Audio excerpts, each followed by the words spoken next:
New year, new month, new theme. Ug ang atong theme, continuation gihapon sa atong last hagit sa New Year as we move forward, character under construction. Life is a journey, sama kini sa journey sa mga Israelites. Ang journey gayud nato is God's work. Trabaho gina sa Ginoo. God's mighty working. Sama sa kinabuhi sa mga Israelites nga trabaho gina sa Ginoo. God is at work sa mga Israelites. Nagatrabaho siya pareha sa atong kinabuhi. Nagatrabaho ang Ginoo. We are under construction. O ang Ginoo nagtrabaho natin sa divine work, wonderful work, dili matungkad, dili makumpara, incomparable work sa Ginoo. And it is a good work tungod kay maayo gid ang sangputanan ni ana. Tungod kay naatay Ginoo nga maayo. God is good all the time. All the time, God is good. Nindot gyud ang sangputanan kanunay sa mga trabaho sa Ginoo sa atong kinabuhi. Tungod kay naagyod ang good in the end. Una tanan nato dinhi nga if our life, our journey sa atong matag usa individual o church naglakbay kita, we are under construction. Ug tanan nato ang unsa kini yung kinatibukan sa pagpamuhat sa Ginoo sa atong kinabuhi. Ang atong text isa lang gyud ni ka bersikulo ug paborito pud ni sa kadaghanan. Ingon diha Philippians 1:6, being confident of this, that he who began a good work in you will carry it to completion until the day of Christ Jesus.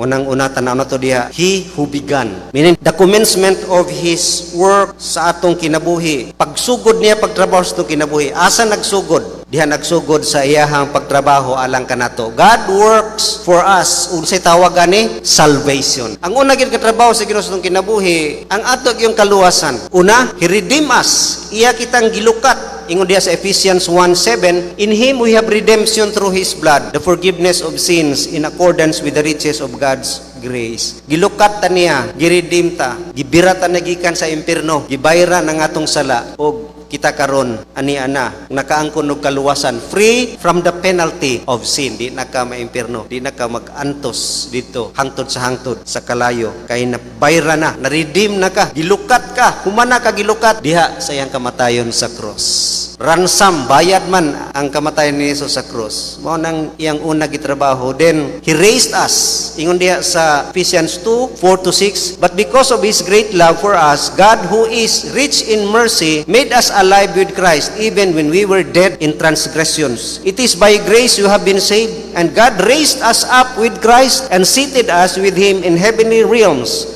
in Christ Jesus. Tanawa, he raised us up. He made us alive. Kaniadto patay ta sa atong mga kasalanan. Karon buhi na ta. Giyatagan ta og eternal life. Mo na nindot kay gibuhat sa Ginoo primeros tong kinabuhi. Wa gyud makapausab ana ug wa gyud makakumpara niya na. Giredeem pa kaniya, gibayran pa, gi-raise pa gyud ka, gibutang ka sa posisyon nga ingon diha seated with Christ. Kita karon na sa posisyon nga we are in Christ, seated with him in heavenly realms. Pagkanindot ana nga posisyon, nindot kaayo yun sa taniya no pagluwas. He changed us from that position. Para sa mga Israelites, iyahang gi-free from the bondage of Egypt, kunya idala niya into a place, into a position nga maayo kaayo. Made us alive, no, hiyatagan ta og gihimo kitang bag-ong binuhat. Ingon diha sa 2 Corinthians 5:17 nga he who are in Christ is a new creation. Bag-ong binuhat. Nindot kaayong gibuhat sa Ginoo. Wanang una niya gihimo. How he started his work sa atong kinabuhi, salvation. He redeemed us, he raised us, and the reason sa tanan niini ang rason is ingon diha sa Luke 15:8-9, or suppose a woman has 10 silver coins and loses once, does she not light a lamp, sweep the house, and search carefully until she finds it? And when she finds it, she calls her friends and neighbors together and says, rejoice with me, I have found my lost coin. Susama daw ta sa lost nga coin ba, sintabo lang nahawa. Kung sa gihimo sa tag-iya, iyahang gipanglungkat ang balay, pertira bang dakuya ng manglungkat sa mga konya. Piso ray imong ipangita. Unya pag nakita na perting lipaya, gipanawag ang mga adre magparty ta kay nakita nako ang piso. We are so important. Gihigugma kita sa Ginoo mo nang nindot kay nga atong timanan sa rason nga kita giluwas niya, giredeem niya. Kita walay bili pero sa Ginoo bililhon kay ta. Kay ang cost grasya gyud na gihatag niya kanato. It is a gift tungod kay wa gani niya gi-spare ang iyahang anak sa pagpakamatay sa cross. Aron lang gyud pagluwas kanato. We are his attention. Mo nang sa atong pagkinabuhi karon, in spite of everything, no, what is going on around us, God naka-focus sa atuang kinabuhi. Kita ang iyahang focus, remember that, bisag unsa man mahitabo ning kalibutan. Ang iyahang attention, ang iyahang direction, o ang iyahang energy, naka-focus sa matag usa kanato, timan-an ginato. We are the focus of His works. Mo nang unang aghimo sa Ginoo. Ikaduha nga gihimo sa Ginoo na pod, dili lamang pag-start no kundi mag-continue kini. The continuation of His work. O ganihang ingon ta nga God works for us, karon God works in us sa atong sulod. Unsay tawag ani sa atong kinabuhi nga nag-continue siya og pagpamuhat kanato, gitawag ni sa theology nga sanctification. No? Ang sanctification mo na ingon nato karon is character under construction. Tungod kay ang sanctification is pag-usab sa atong kinaiya. Pareha sa mga Israelites, paghawas sa Ginoo sa mga Israelites gikan sa Egypt, nanakaron sila sa layo na sa Egypt, wala naghunong ang pagmumuhat sa Ginoo. Wala ingon, oh sige, lakaw na mo kinyo ha, basta gasa mo, free na mo. Wala. Na padayon ang pagpamuhat sa Ginoo sa ilang kinabuhi, hantod sila moabot sa promised land. Mausab sa atong kinabuhi. Wala na human, may karon save na ko, makahimo na ko bisag unsay gusto nako. No, God still working. Katong ganiha sa ato lang kaluwasan karon, He is working nga maluwas na sa gahom sa sala. And He is working inside us aron mausab ang atong kinaya. Mo nang iyang pagpamuhat karon, gitawag na nga unfinished work pa. Kay hangtod karon sige gina siya padayon because that work tawag na nato nga progressive. Progressive na nga trabaho sa Ginoo sa kinabuhi, di na pakunhod. Progressive gayud tungod kay paingon gyud ni from bottom hantod sa taas. No? Mo na ang atong journey gid sa kinabuhi nga paingon gyud ta sa plano sa Ginoo sa tuwa nga pataas gyud, no? The process is transformation. Mo nang ang transformation panindot gina for better. Para sa butterfly, primero unsa na siya, lain kay pangit kita naon pero hinay-hinay, mausab no hantod mahimong nindot kay nga butterfly nga color-color nga nindot gid kayo kung tanawon nimo. Dinhi makita nato nga ang process sa transformation mong gitawag sanctification tungod kay kini kausaban no pag-change sa atong kinaiya. God works in us sulod transforming no our character. Mo nang gitawag nga sanctification is a process nga usabon sa Ginoo ang atong kinaiya sama sa nagpanday nga He is molding us, developing us, tagid i-build up niya, correcting us, disiplinahon ta aron gyud mo change ang atong character. Progressive gyud, patubo gyud no ang iyahang katuyuan. Tubo gyud ang atong kinaiya. Og unsa kini nga another continuation sa iyahang trabaho sa tuwa, not only progressive but also purposeful. Naagi nindot na katuyuan. And that purpose kini Christ likeness. Mausab atong kinaiya mahisama kang Kristo. Ingon diha sa Romans 8:29, for those God foreknew, He also predestined to be conformed to the likeness of His Son, that we might be the firstborn among many brothers. To conform to the likeness. Nganong usabon ang atong kinaiya? Usabon gyud para mapareha sa kinaiya ni Ginoong Hesukristo, and that is the goal. Mao nang purpose, mao nang kanaan sa atong kinabuhi to become like Christ. Kaya mapareha gyud diha kang Ginoong Hesukristo. Mo nang ingon diha nga Ephesians 2:10, for we are God's workmanship created in Christ Jesus to do good works which God prepared in advance for us to do. We are workmanship. Sama kini sa tao nga kana bitong magkukulon or kanang sculptor, kanang maghimo mga estatwa. Grabe gyud niyang trabaho ana. Ang proseso sa paghimo niya na paagi diha nga purmahon o niya manay mga raf iyahang sandiron kanang lihaan o pagmaayo. Grabe ang pagtrabaho ana. Tigibon man na kinahanglan di bubuak kay sipyat gamay guba imuhang estatwa. O nang grabe nga trabaho na sa Ginoo sa kinabuhi. O nagitawag diha nga we are God's workmanship. We are His masterpiece. We are His masterpiece. Muna yung ganiha, importante gid kay masterpiece ka sa Ginoo. Diha gid gibuhos iyang energy, mag-drawing masterpiece, gibutang gid nila ang ilahang time, talent diha, kusog, strength sa paghimo niya na. Muna we are His masterpiece. Usabon kita nga ang tuyo gayod nga nindot gyud atong kinabuhi, nga makita gyud ang bunga sa kausaban sa atong kinaiya nga mopareha kang Kristo. Nga diha sa Galatians 5:22-23, but the fruit of the Spirit is love, joy, peace, patience, kindness, goodness, faithfulness, gentleness, and self-control. Kini mga kinaiya hamo gi angay makita kay kini man ang kinaiya ni Ginoong Hesukristo. Unang ang emphasis is to develop, to multiply this character sa atong kinabuhi. Kinaiya ni Ginoong Hesukristo, Christ likeness. Og ang katuyuan gyud sa tumay-tumoy is until we reach unity in the faith and the knowledge and in the knowledge of the Son of God, and become mature. Mature, attaining to the whole measure of the fullness of Christ. Makabuta to na kinaiya ha, gitawag ka anak nga mature ka. Attaining the whole measure of the fullness of Christ. Mao gina ang tumong ang goal sa atong kinabuhi. Mao na ang trabaho sa Ginoo sa atong kinabuhi. Christ likeness, no, ang purpose nini mahimo tang pare kang Kristo aron mo na ikaduha mahimong mo serve kaniya. Dili ta ka serve kun dili mao sa batong kinaiya. Di ta mahimong instrumento sa Ginoo kun dili mao sa batong kinaiya. You cannot serve God kung di ka ma-change. Muna ingon diha Ephesians 4:12, to prepare God's people for works of service so that the body of Christ may be built up. Mahimong mapanday gayon. Mo ni ang kung atong hinahinayon pag sumada ganihay ta. God works for us salvation.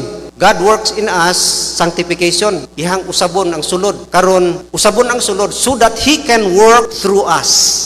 Dili sa kapabuhat sa kalibutan nga kita ang iyang instrumento kung dili mausab ang atong kinaiya. He can work through us. Mo ganinang ang pag-serve nato sa Ginoo, makita ang iyang gugma, ang iyang karakter sa atong kinabuhi. Sa atong pagtabang sa tao, makita atong gugma, makita atong pagkamanghihatagon, makita ang atong pagpaubos kung kita naa sa mga pag-away-away, no, pag-biay-biay sa mga tao kanato. We are instrument nga mo flow ang karakter sa Ginoo aron ang tao mapanalanginan. Mao nang nagtrabaho ang Ginoo sa atong sulod aron we become more and more like Jesus aron ma-accomplish ang iyahang will in us and through us. Magamit ka. Ang Ginoo naay buhaton sa mga tao diha sa sudlon. Magamit gid siya iyahang katawhan nga makita mapadayag ang iyahang gugma ug makaila ang mga tao diha pinaagi kanato. And that is God working in us and through us. Siya na ang trabaho. Aron ang iyang trabaho makita. Di man na atong trabaho diha. Di nato maklaim makita ang nagpanghatag, kita ang nagsangyaw sa pulong sa Ginoo. It is God's working, no? Trabaho na sa Ginoo. Pinaagi kanato. Kay di man pwede unggoy ang gamiton sa Ginoo. Di man pwede mag-flow ang iyang love dito sa mga animals, sa mga plants. Dinhi magid mag-flow ang iyang mga working sa tao magyud. Kita gitrabaho ang sulod aron ang atong gawas magamit, no, ni Ginoong Hesukristo. Diha nato makita nga sa atong pagkinabuhi gidesign kita nga mo work ang kinaiya ni Kristo sa atong kinabuhi. We exist for good works, and that works dili na ato sa Ginoo gina. Mo nang makita nato ang kinatibuk-an ini nga ang karakter mo giimportante kanato. Sa atong text ganiha sa Galatians 5:22 nganong giuna diha, and the fruit of the Spirit is love. Nya nagfollow ang joy, peace, patience, gentleness, goodness, kindness. Tungod kay ang love manggod mauna siya ang the mother of all virtues. Siya ang inahan. Anak na ng mga uban diha. Kay diha man magsukad ang tanan. Mupasinsya ka kung nakay gugma. Kind ka kung nakay gugma. Faithful ka kung nakay gugma. Gentle ka kung nakay gugma. Mo-obey ka sa Ginoo kung nahigugma ka kaniya. John 14:15. Ang gugma tanan. Mo nang sa pag-build up gyud sa Ginoo sa itong kinabuhi, ang atong kinatan-aw is how much we grow in love. Mo nang we are under construction, kay ang katuyoan gyud mausab gyud ni ang atong paghigugma nga mahimo gyung sama kaniya. Sa John 13:34-35 ingon diha, "A new command I give you, love one another as I have loved you, so you must love one another. By this all men will know that you are my disciples if you love one another."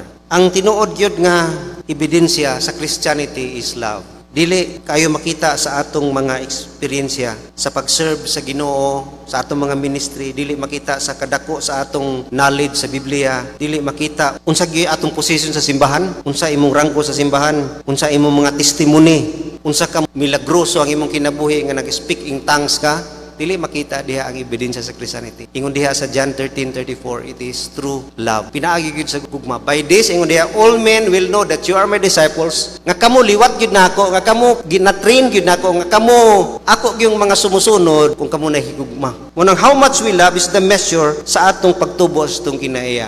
How much we love God, how much we love His Word, how much we love His work, how much we love to witness to others, how much we love our neighbor, how much we love one another.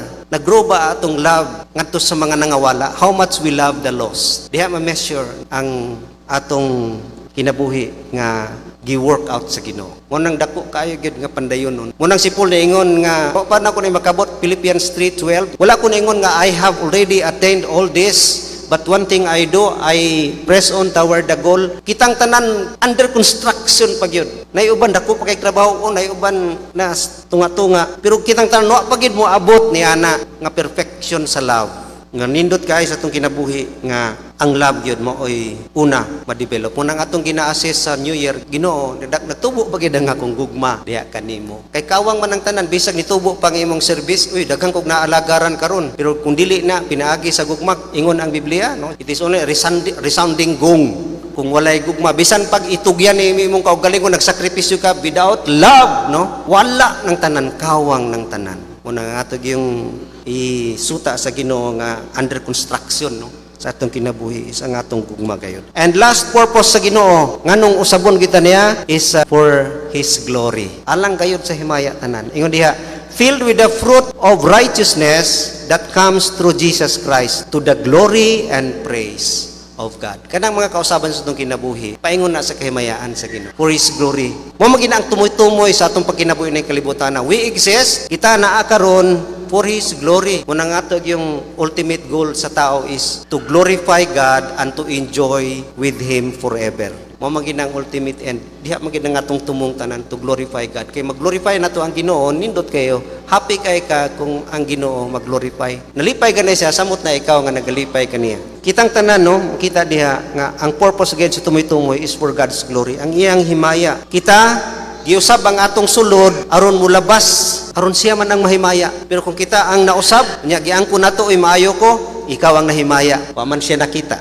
We are reflection of His glory. Nag-reflect lang ta sa iyang glory, dili na ato Ang kausaban mahitabo sa itong kinabuhi, it is His workings ug iyahan ang kinaya nga nag-flow sa atong kinabuhi. Mao nang for God's glory. Alang gayud sa iyahang kahimayaan. Mo nang dako nga katuyuan gayud sa atong kinabuhi to magnify God. Sa atong pagkinabuhi sa iglesia, kining 2024 murag makita nato nga daghan gid ka kay tag-eksperyensya. We experience so many opportunities labi na sa kanang pagpadayag sa gugma sa Ginoo sa atong mga outreach ministries nga nagatabang sa mga simbahan, nagahimo ining mga paghatag og mga goods. Daghan tag-eksperyensya ron, no? Kung ihapon ang pangutanon nato atong chairman sa Board of Deacons si Brad London, daghang kay tag nahuman karong tuiga because we are blessed with resources, no? Gibless na sa Ginoo ang opportunity financially sa atong kusog-usab sa atong mga workers. We bless, no? Ipanalangin na sa Ginoo munang we grab every opportunity to show that love to others. Munang